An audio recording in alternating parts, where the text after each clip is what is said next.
So first question's pretty basic. What is your educational background? Where did you get your undergrad degree? I already know that, but this is for posterity. And then where'd you go to grad school? So like, what are your degrees in, I guess? Yeah. Okay. So Providence College, class of '84, history major. There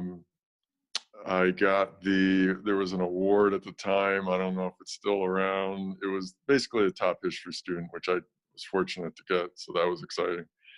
And then I took a year off and then eventually went back to College William and Mary for a master's in history and um, also an apprenticeship in historical archaeology. And so that I officially got my degree in 1989 from William and Mary.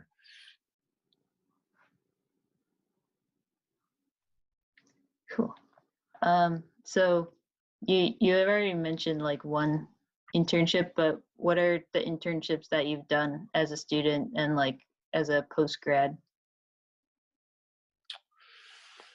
Yeah, so at Providence, I worked in the cafeteria for the first 3 years, work study, and then I did the breakfast shift, which nobody wanted.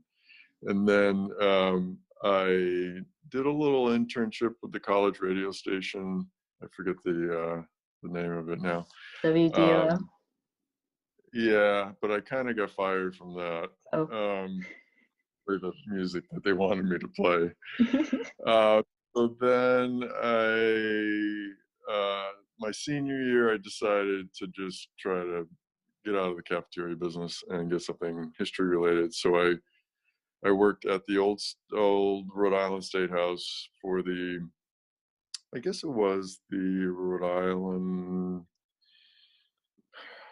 I don't know, it may have been the Rhode Island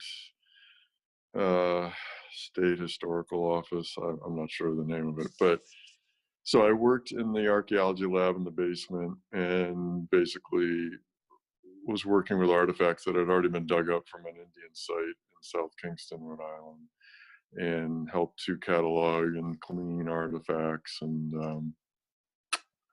that was an Indian site that was dug up during the construction of a shopping mall. So it was a really interesting site. And then at William and Mary, I did a similar job where I worked in an archaeology lab there, and I was basically mending artifacts, like gluing bottles back together again and all that stuff. And I found that to be really frustrating. So I found I liked archaeology, but I'm a bigger picture person, and that's too much minutia and attention to detail for me. So those were kind of the two internships I did during the two college things. All the other things I did were paid jobs, which I can tell you about later. Would you like to tell me? Now's a good time. Okay, so while I was in college during the summers, I got my first job in the National Park Service at Saratoga Battlefield in upstate New York, near Albany. And I spent 2 summers, summer after sophomore year, summer after junior year, working there. And my job was essentially, I did living history, which was I would dress up as a blue coat or a red coat. This is Revolutionary War period. And I talked to visitors as they came through the park and fired muskets off and all kinds of crazy stuff. And so that was the 2 summers, my first 2 summers in the Park Service, 1982, 83. And then after I graduated, I spent a summer at Cape Cod National Seashore, where I work now. And I spent the next 2 summers at Cape Cod. And then also worked at Morristown National Historical Park in New Jersey. and that was the site of one of Washington's encampments, winter headquarters during the Revolutionary War. And then I worked a whole, then I went to grad school, and then I got a plug in here. Hold on. And then after grad school, I worked at Fort Laramie National Historic Site in Wyoming, and I did more living history there. And these were all seasonal jobs. So I spent the summer of '86 there. Then I got my first permanent job in the Park Service in Philadelphia, working at Independence Hall. And I spent 2 years there. So that was like my big breakthrough, because getting a permanent job in the Park Service is not easy. I worked two years there at Independence Hall, and I did tours of Independence Hall 5 times a day for 2 years.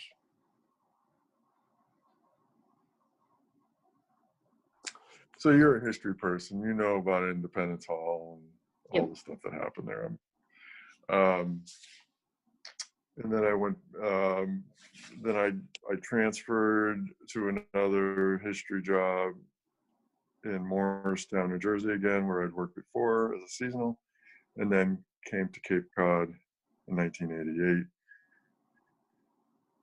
as a supervisory park ranger in charge of all the history and nature programs.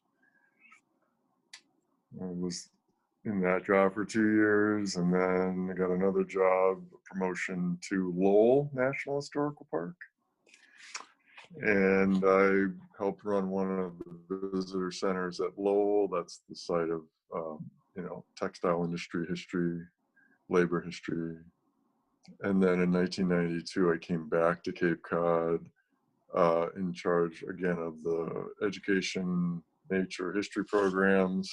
And from 92 to 2000, I did that. And then in 2000, I converted over to an official historian position at Cape Cod National Seashore. And I've essentially been doing that job for 20 years.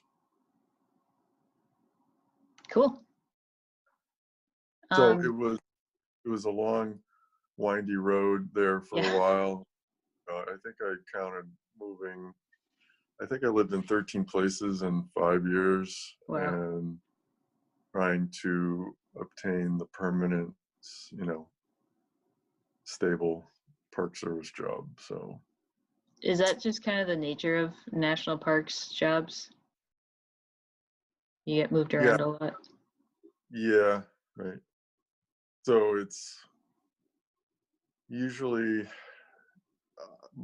whatever the job is in the Park Service, you usually start off as a seasonal employee, and then after a couple of years, hopefully you can get a permanent job doing what you want to do. Some people, and nowadays it's even a little trickier, because a lot of people start as an intern. There's several outside organizations that offer internships, and the Park Service uses those organizations for internships. So one organization is Student Conservation Association. Another one is American Conservation Experience. And AmeriCorps has positions where you work in national parks, but you don't make much money. And they usually, most parks give you housing, but that's really, but you're getting experience. Yeah, definitely. So two of my kids have done several of those different kinds of internships because they're trying to get into the Park Service long term. So they're still kind of, I mean, if they're having a hard time navigating it, and I'm like right at their side coaching them about it, it's kind of tricky. So how does your job contribute to your organization as a whole? So I'm essentially, Cape Cod National Seashore has we're known for the beaches. There's 40 miles of beach, unbroken beach, but we have 80 historic buildings, um, 230 archaeological sites, 500,000 museum objects. So my job is to research those things, document those things, and try to preserve and protect those things by getting funding and staffing, because this place has a lot of history.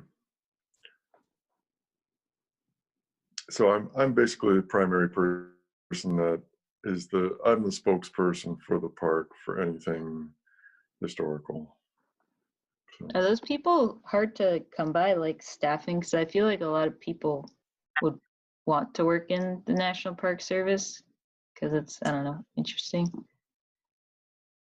Like, do you get a lot of people trying to, I don't know, fill like one position? Yeah, so I think there's only 70 historians in the whole Park Service. Oh, wow. But then there's these they call them cultural resource managers.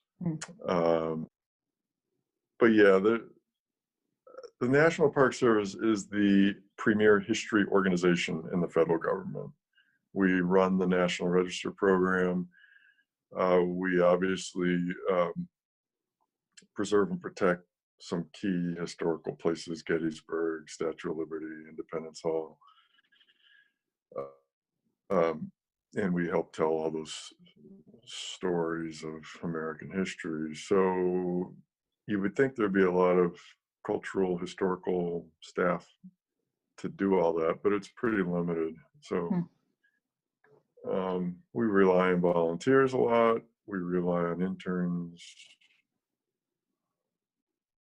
So I used to have a staff of 6 people. I had a curator for the museum collection that I supervised. I had a archaeologist, and I had museum technicians who helped keep our museum collection protected. But over time, people have retired or budgets were cut, and so it's essentially just me kind of trying to do all that. So it's not really pretty that way, but I don't like to talk about that. Okay. What is the most challenging part of your job, and how do you confront those challenges? Yeah, I'd say the park I work at is really focused on the beach and recreation and making sure people have clean restrooms and lifeguards. So the biggest challenge is to keep reminding the superintendent who's in charge of the park the needs of the history and trying to preserve it. So that's probably the hardest thing. But I could go to other national parks that are historical parks like Gettysburg or back to Philadelphia, but and those parks tend to have a little more focus on that. But this place is so darn beautiful and nice to live that I can't leave.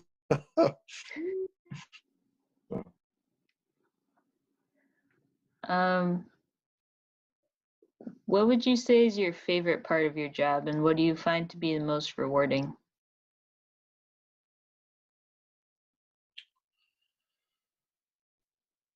Well, it's always been, for me, it's always been about working in places where history happened and talking to and educating people about it. That's really what I'm all about. So that's what I enjoy doing most, as opposed to being an academic historian where everything is classroom and abstract history. I enjoy being in places where history is made and helping to explain all that to the public. That's been my passion from day one. Do you find that it's hard to do you find that it's hard to, I don't know, like choose what history to convey to the public, because like you can't, tell them everything, like some academics are like very learned on this one very specific thing, but you're, educating the public. So how do you kind of balance that? Yeah, I just learned by practice. In doing, yeah, I've done thousands of programs, obviously, over the years. And one thing I've learned is learn how to just pare it all down to the essential stories. So some people are kind of good at that, and some people it's too painful and they can't bear to cut it out. So anyone who knows me knows that I just, I ramble on the phone, but in a program, I'll get to the point, the important points, and keep it brief. So I don't really have trouble with that, but it took some practice because when you were doing programs, you had a certain amount of time and you had to cover, think about trying to cover in 20 minutes the history of Independence Hall. You can't dawdle around. So. What professional resources are most important to your job? And is there something you wish existed that helped you do your job better? Well, there's a bunch of organizations, National Council for Public History, let's see, the AASLH, which is American Association of State and Local History. There's organizations out there that have great training and webinars and in-person training. So those are good resources to have. And I work with all the historical societies on Cape Cod, so those are the that are most useful to me, I think. Are my answers too short or too long? No, they're fine. Okay. How do you connect with other professionals in your field, and how has that influenced the way you do your job or changed your perceptions about public history? Well, early on in my career, I met a lot of people because I was moving all the time. So I still have a core of people that I consult with and talk to, although a lot of those people are retired now. It's really just the people now, and since I've been on Cape Cod so long in one park, that I really have gotten to know all the people who run all the little historical societies and local museums, and they know me and they come to me as a resource. And I don't know if that answers your question. No, that's good. Do you interact much with like higher up staff in the National Parks Association? Like, I don't quite know how like that works, but are you kind of, I don't know, is it like kind of confined to like your park? Like you kind of just work with the people at your park and you're part of the larger organization, but you don't have to be like constantly reporting to, the grand high up organization. Right. So, we're in a very large bureaucracy, the largest bureaucracy in the world, right? As a federal employee. So anytime you think you're important, you realize there's, 10 layers above you. I interact a lot. So in terms of the bureaucracy and the Park Service, we're in the executive branch of government. So the president is our ultimate boss. And then there's the Washington office of the Park Service. And on occasion, we'll work with them on some big issues. And then there's our regional office, which is in Philadelphia. And I work with them a lot on projects because they help us write documentation, historical reports. So I'd say 7% of my job, I'm just interacting with the people in the park and the leadership in the park and the people who run the beaches or the law enforcement or the fee collection. I work with all them. I give them training. But the other 40% of the time, I do work with the regional office staff and occasionally the Washington staff, but not too often. So, And then last question, what advice would you give to students interested in pursuing a career in your field? And what do you wish that you knew as a student?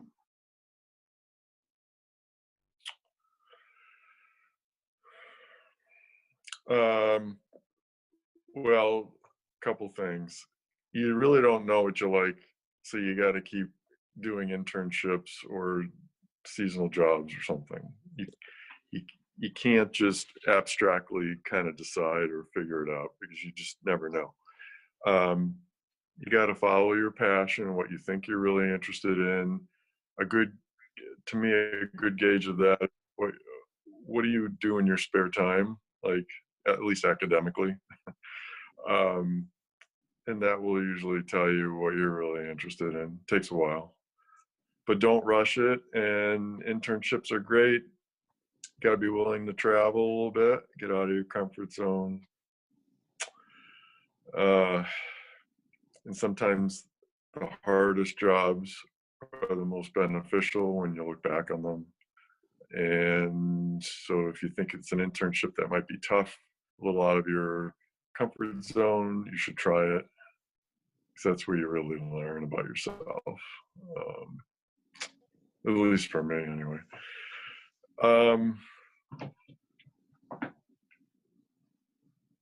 I'd say that's probably the most important things. You're gonna swing and miss on some stuff, but you got to figure out if you, like in public history, you got to figure out if you're into writing and research and you'd love to be sequestered down in a basement somewhere and you just thrive on that and it's micro work. Because I've hired a lot of interns over the last 20 years, and so and my kids have done internships, so I've seen it from my end of it where I've hired people to be interns and just watching them try to figure out public history. So I've had like a lot of years of experience watching interns that I've hired. They're good. I kind of get in their heads a little bit to figure out why they took the internship, why they applied. But definitely in public history, there's several categories of people that I see that are out there with degrees. There's a lot of people with anthropology degrees and archaeology degrees that just want to do archaeology. And that's a form of public history. But there's just not a lot of jobs for that. And the field work is really hard and it doesn't pay much. And everyone thinks they're going to be Indiana Jones. There's the types that want to be work with archives, research and writing, and love to dive into a subject deep, and spend years on one topic. Some people are just really good at that and their brain is wired for that.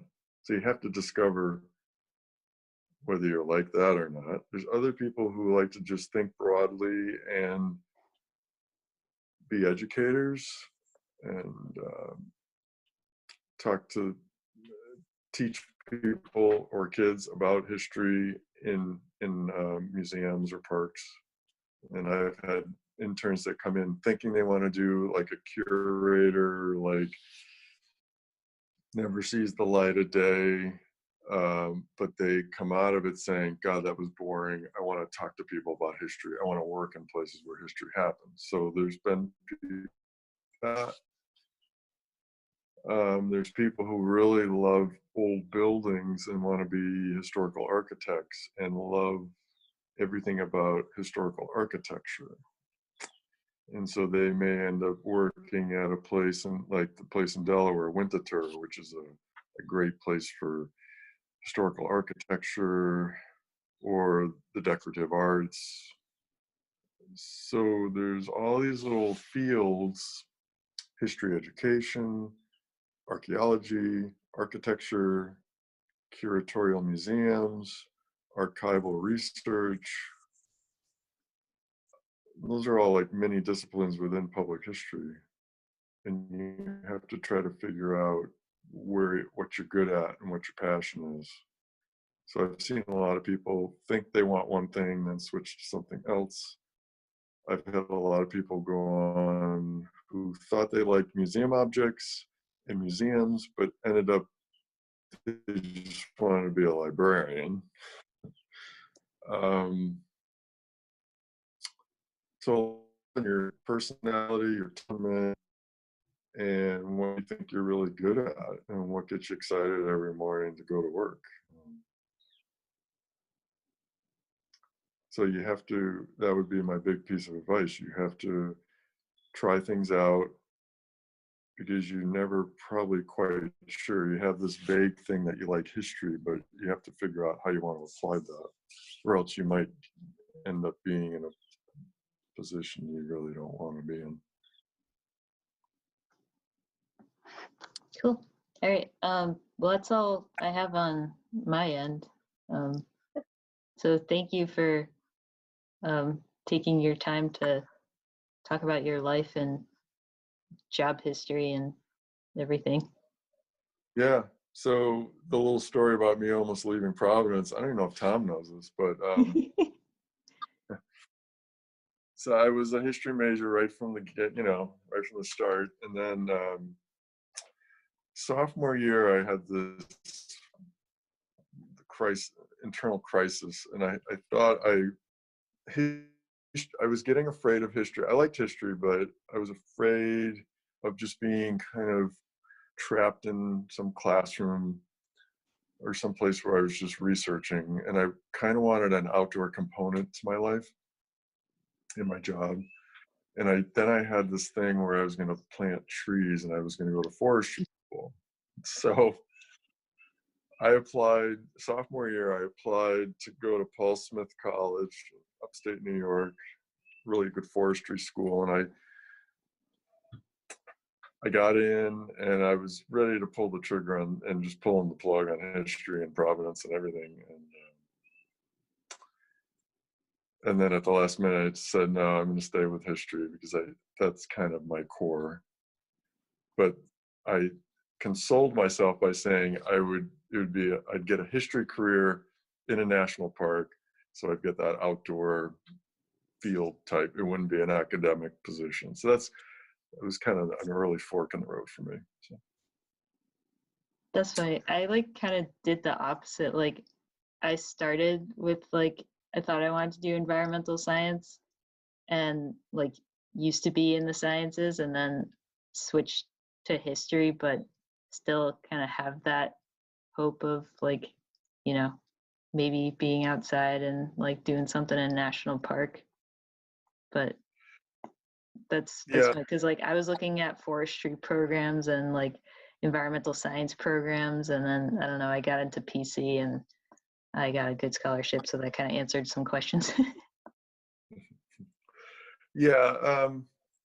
Someone once told me, you have to sort out what is a career for you and what's a hobby. And Yeah. so my career is history, great. But my hobby, I spend a lot of my time outdoors. I'm a pretty good botanist. And that kind of satisfies it, but it's just a hobby. I just do it for fun.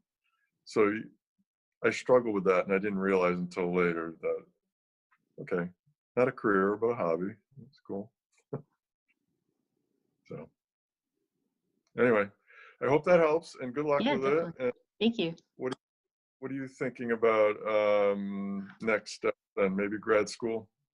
Yeah, so I'm starting to look at grad programs for history with a track in public history. Just, I don't know, get out there. Yeah, I'm trying to think of,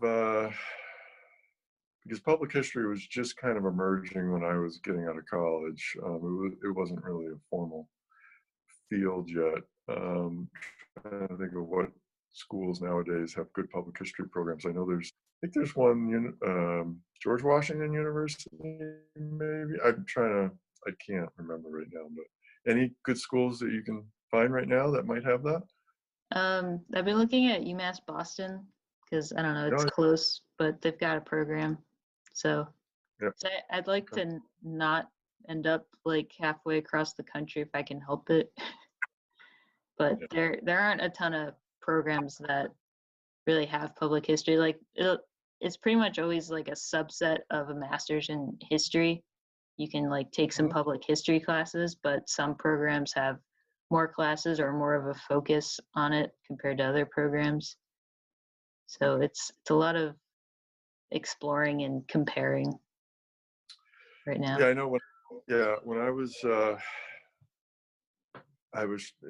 looking at, I had to get away from school for a while after Providence, but then I said, okay, if I can get a good deal, it's hard to get a master's program that is, almost free. Yeah. But back in my day, I know PhD programs, there's more money probably, but back in the day, these schools were giving out free. I got free everything, including a stipend to go to 3 or 4 different schools Wow. for just I don't think that exists anymore, but I got into Notre Dame and Northeastern. These were all history programs. William and Mary, and I forget the fourth one. But so one piece of advice about grad school is if you have the luxury of having a couple good offers, go to a place geographically that you really like and match that. Because I really wanted the name of Notre Dame, but who wants to go to Indiana? And their specialty really, and most of their faculty focused on religious history. Didn't really get me too excited, but Williamsburg, Virginia, colonial history near Yorktown and Jamestown, because I'm a big Rev War guy, colonial, and so I went there. I went there because you were physically right in the middle of that type of history. So maybe try to sort out places that you'd want to go and spend some time, as well as just the school itself. So, yeah. Sounds good. All right. Well, Great. hope it helps. Yeah, thank you.